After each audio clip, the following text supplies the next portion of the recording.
Hello and welcome back to the Lore Raider. The other day, I found some comments asking me if I was going to make the Bayonetta video I promised a while ago. I told them that I wouldn't be making any Bayonetta videos until Bayonetta 3 came out. And now I say... I lied, as I have from the very beginning. But moving on to the video at hand, today we'll be looking at Bayonetta, the main character of the aptly named Bayonetta series. Bayonetta, at the start of the first game, is the last surviving member of an organization called the Umbra Witches, who are the overseers of darkness.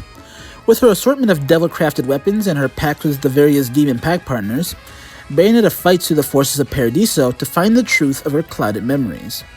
This is part 1 of 3, where we'll be looking at her feats from Bayonetta 1, and probably in a few weeks' time, do another video looking at her Bayonetta 2 feats. When Bayonetta 3 releases, we'll do a video based on that.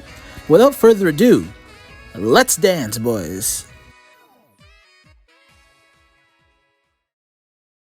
Before we begin fully, I want to announce that me and Xeratone's interview part 2 is airing on his channel today. If you liked part 1, you'll certainly like part 2, where we discuss all things Metroid Prime 4, our thoughts on the story, the villains, and what is really happening over there. You know, it was such an honor to work with Mr. Xeratone, and so please support me by supporting him, and tell him the Lore Raider sent you. You'll have a link down in the description and the pinned comment down below. Remember, please check out the interview. Now, back to our regularly scheduled program. I think a good place to start is what powers Bayonetta wields in the first game. Despite being weaker than she ever is in the series, she still has a lot going for her as a character. An Umbra Witch's greatest utility is her hair, and with it she can equip 4 guns, 2 on her hands and 2 on her feet. They also use their hair to connect with their demon pack partners. In Bayonetta 1, this manifests as wicked weaves normally, which are normally manifested as limbs of the demons, coming in to do big damage.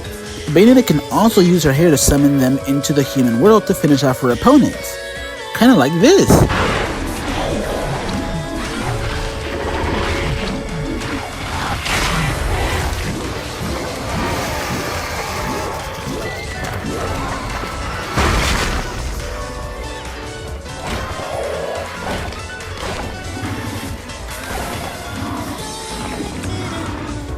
While the witch's hair is important, Bayonetta's signature ability is her Witch Time, which allows her to slow time and allows her to get extra attacks while her opponents are too slow to counterattack. We'll get into Bayonetta's speed a little later though. Her Umbran physiology also gives her some other miscellaneous abilities like breathing underwater, being able to turn into various animals, being able to be crushed as flat as a pancake and then recover. It's also revealed that Umbra Witches age extremely slowly and can live forever if not killed. Final thing to note for this section is that while many of her weapons have curses that come with them, such as Odette/Karen making the users dance till their death, Bayonetta and other high-tier Umbran witches are immune to those.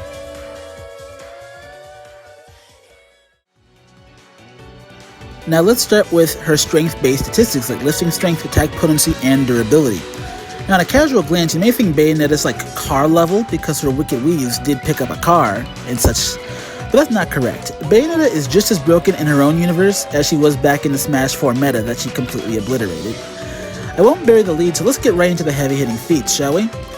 Bayonetta's best feats in the first game come from her final confrontation with God, also known as Jubileus the Creator, at the end of the game. To defeat Jubileus, Bayonetta summons, with the help of her friend and rival Jean, what amounts to the devil, known as Queen Sheba.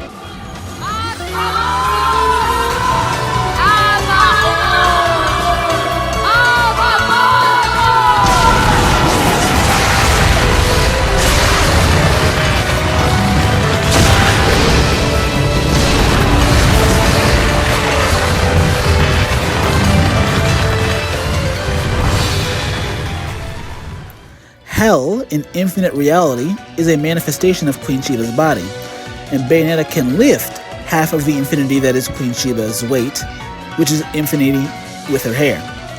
Therefore, Bayonetta has infinite lifting strength. As for her actual attack potency, Bayonetta, whilst unassisted, managed to do serious damage to an admittedly weakened Jubileus, but this Jubileus is still God, and she was able to create whole universes with her mere breath on the spot. These are confirmed to be universes by series creator Mr. Kamiya himself. Bayonetta being able to take attacks from Jubileus and in return seriously harm her makes her attack potency and durability a low multiversal. Did I mention Bayonetta is at her weakest in this game? Now I know what you're thinking.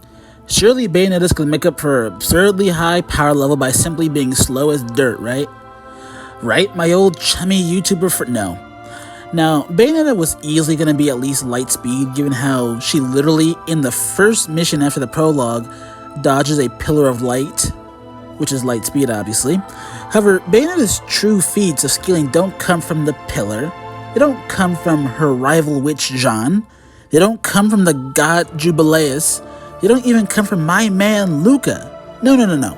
They come from this glorious bit of fodder, and it's called Irenic. This literal low-tier enemy is stated in its own creature bio to be able to drive across all of Paradiso in less than a day. Paradiso is stated several thousand times larger than the human world, which in the games is synonymous with the normal universe. If several thousand is taken at the low end 3,000, then this calculation comes to 101,922,360 times the speed of light. And this is fodder. Bayonetta, Jean, all mid tiers, all low tiers, all top tiers, practically everyone in the Bayonetta verse scales to this. So yeah, ain't that great. Finally, let's close this video off with a list of Bayonetta's weapons, more accurately the ones from the game that have special effects tied to them. Odette, the ice skates, can freeze opponents solid so they can be thrown and shattered. Onyx roses contain the curse of dead fairies, and each shell fired from the gun inflicts the target with the curse. Shruba, the demon sword, can suck the souls out of its victims. Bazillions, the weird alien guns, are able to damage foes on a molecular level, meaning in some ways it bypasses conventional durability. Pillow Talk is literally a goddamn lightsaber, so enough said there. And Bayonetta can also summon torture machines, such as this weird spiked horse thing, such as Iron Maidens to the treadmill of death, and so much more. Truly, Bayonetta's arsenal is truly a sight to behold. And that was a complete look at the state of power scaling in Bayonetta 1. Next time we will be taking a look at the state of power scaling in Bayonetta 2. But before I go, so everyone knows, Bayonetta, her rival Jean, and Demon Smith Rodan, and the god Jubileus and the Devil Queen Sheba all scale to the stats I stated here. But until next time, be safe, be wise, and please pray for a true peace in space. And watch that collab with me and Xeratone.